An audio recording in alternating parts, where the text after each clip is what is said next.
Elle a été virée le premier jour de la rentrée de sa formation en soins infirmiers.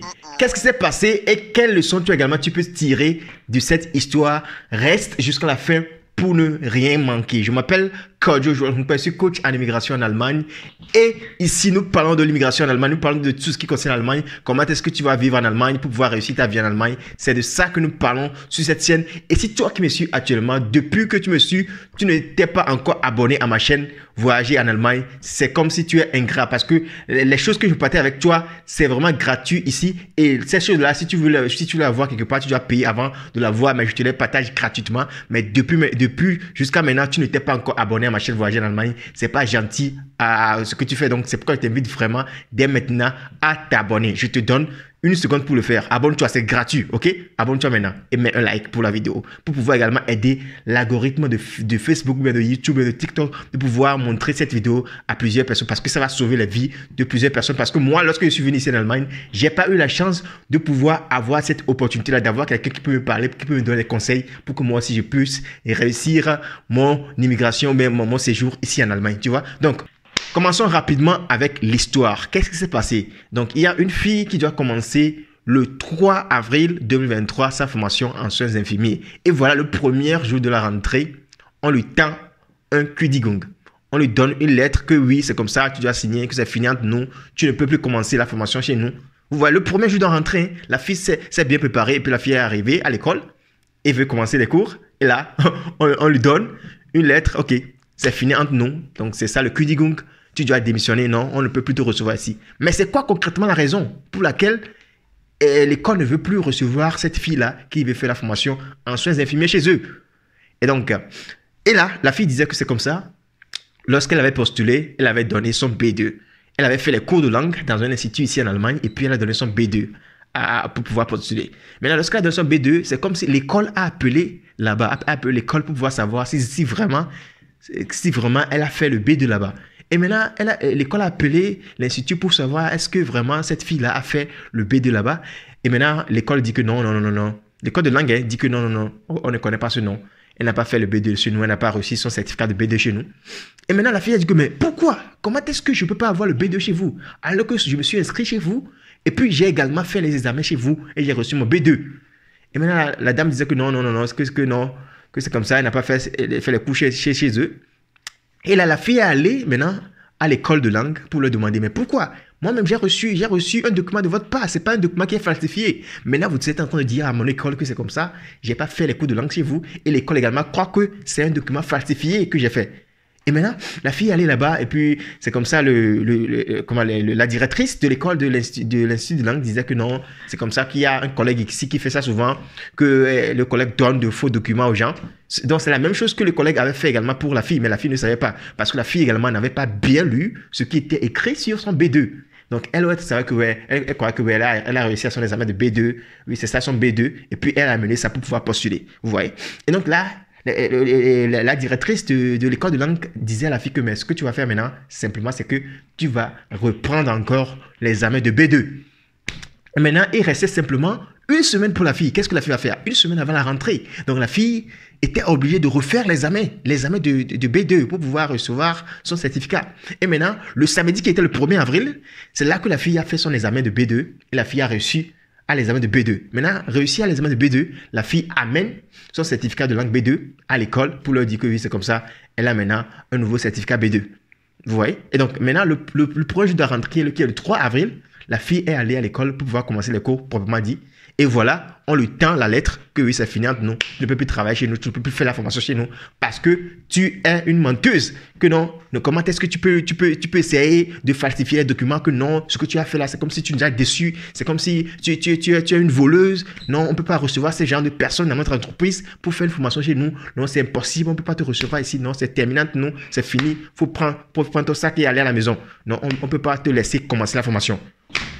Qu'est-ce que la fille va faire? La fille a commencé par pleurer. La fille a commencé par pleurer, ne sait plus ce qu'elle va faire. La fille a commencé par être déprimée. Et c'est comme ça, la fille m'a appelé, m'a demandé, coach, c'est ce qui vient de se passer sur moi. Qu'est-ce que je vais faire? Qu'est-ce que je vais faire? Donc, il faut savoir que la fille également en question, la fille est passée par moi pour pouvoir venir en Allemagne pour faire son programme au pair. Donc, grâce à Dieu, on l'a accompagnée jusqu'à ce qu'elle a fait le au pair, elle a fait le volontariat et maintenant elle veut faire la formation. Vous voyez? Et donc, grâce à Dieu, là où elle a fait le volontariat, c'est là qu'elle a décidé également de faire sa formation.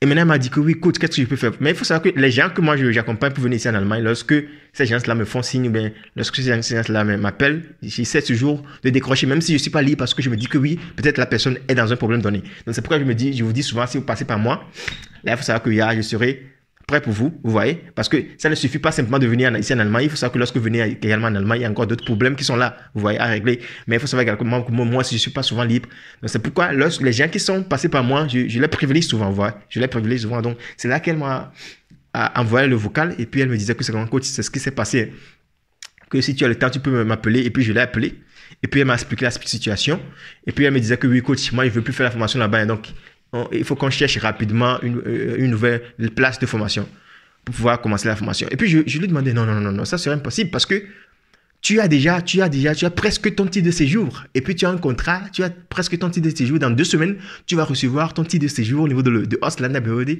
au niveau de l'ambassade des étrangers ici en Allemagne, qui représentent les étrangers ici en Allemagne. Tu vas aller recevoir ton séjour pour pouvoir avoir un séjour de 3 ans.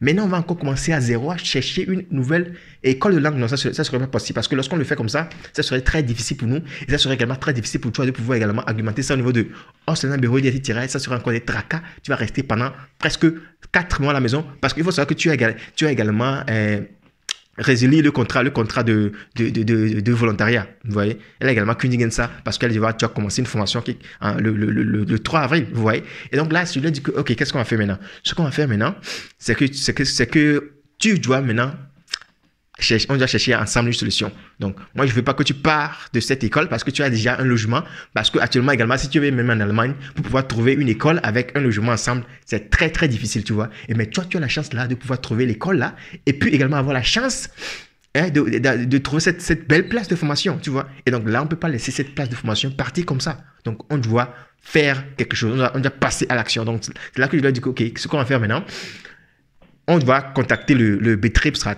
C'est quoi le Betriebsrat? Le Betriebsrat, ce sont des gens qui sont dans un institut donné, qui aident les gens, ou bien qui rassemblent les employés, je veux dire, les employés de cet institut, parce que eux, ils défendent les droits de ceux qui travaillent là-bas, vous voyez. Donc, si vous êtes quelque part, quelque chose passe avec vous, ben, vous ne vous comprenez pas avec votre Arbeitgeber, hein, il est important de contacter le Betriebsrat, parce que eux ils sont là pour pouvoir vous aider, ils sont là pour pouvoir vous défendre. Donc là je lui ai dit que ok, on va contacter le Betriebsrat, et donc là l'idée m'a encore venu, qu'est-ce qu'on va faire?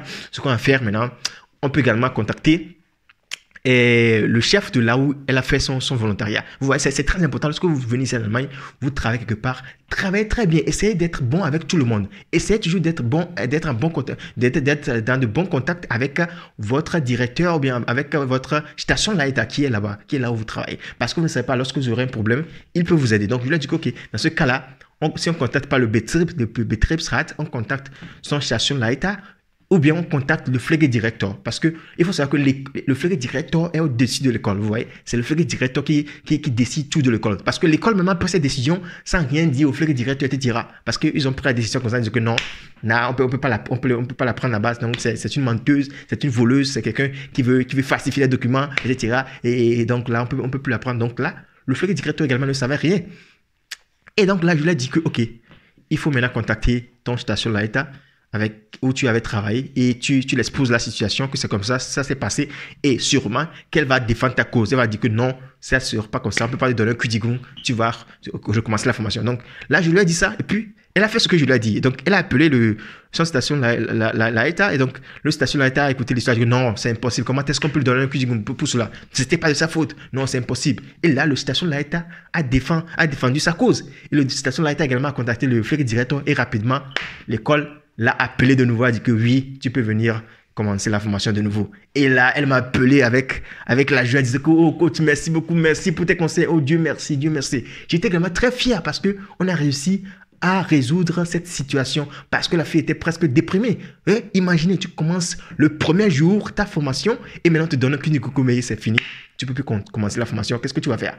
Tu vas être vraiment déprimé. Tu sais plus ce que tu vas faire parce que Il faut savoir que ton séjour dépend également de ta formation, tu vois.